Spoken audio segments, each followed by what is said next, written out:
इस वक्त की बड़ी खबर जालौन से। पुलिस ने बेटे की हत्या करने वाले आरोपी पिता के खिलाफ की कार्रवाई। पुलिस ने आरोपी पिता के खिलाफ संगीन धाराओं में मुकदमा दर्ज कर भेजा जेल।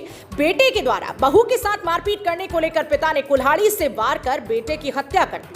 पिता ने बेटे की हत्या कर शव को नदी किनारे बालू में गाड़ दिया था। बीती 7 तारीख को पिता ने घर के अंदर कर दी थी बेटे की हत्या। कल युवक का शव बरामद होने के बाद हुआ था मामले का खुलासा। डकोर थाना क्षेत्र के ग्राम मुहाना का मामला। ये बड़ी खबर भारत टीवी पर आप देख रहे हैं जालौन से, जहां पुलिस ने बेटे की हत्या करने वाले आरोपी पिता के खिलाफ कार्रवाई की है और साथ ही संगीन धाराओं में मुकदमा दर्ज करते हुए जेल भेज दिया। जालौन से इरफान पठान की रिपोर्ट। सर, डकोर थाना क्षेत्र में एक पिता ने पुत्र की हत्या की है। सर, क्या है पूरा मामला?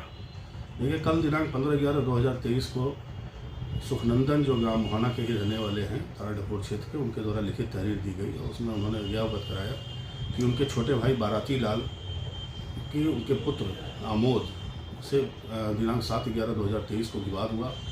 विवाद के दौरान कुल्हाड़ी के प्रहार से आमोद की मृत्यु हो गई, जिसे ले जाकर के बेतवा नदी के किनारे बालू में शव को छुपा के गाड़ दिया गया है।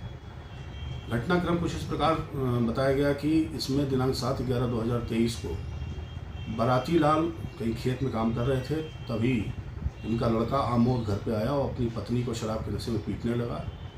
तभी आमोद के लड़के करण ने अपने बाबा को सूचना दी।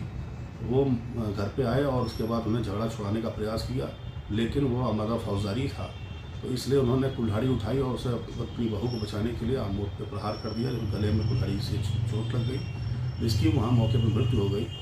शव को छुपाने के चक्कर में इसने ले जा करके ठेले पे और शव को रख करके और बेतवा नदी किनारे गाड़ दिया था। सूचना मिलने पर डकोर पुलिस मौके पर गई और जाकर के शव को निकाल कर पोस्टमार्टम हेतु भेज दिया है। अभियुक्त को गिरफ्तार कर लिया गया है। उसके विरुद्ध मुकदमा अपराध संख्या 162/2023 धारा 304 और 201 IPC का अभियोग पंजीकृत कर किया गया है। अभियुक्त को जेल रवाना किया गया है। सर, हत्या का मुख्य कारण क्या रहा हुआ? अभी तक तो जो प्रारंभिक जानकारी मिली है उसमें हत्या का मुख्य कारण आमोद का एक अन्य महिला से अवैध संबंध तथा शराब पीने का आदी रहा है। प्रायः ये अपने घर में आकर के अपनी पत्नी को मारता पीटता था। ये घटना जो है उसको बहू को बचाने के लिए चक्कर में इसके पिता द्वारा जो है वो खारिज कर दी गई। पुलिस को कैसे सूचना? पुलिस को इसके सगे बड़े भाई सुखनंदन ने आकर के कल इस बारे में सूचना दी और तत्काल फौरन कार्रवाई कर इसमें अभियुक्त को गिरफ्तार कर लिया।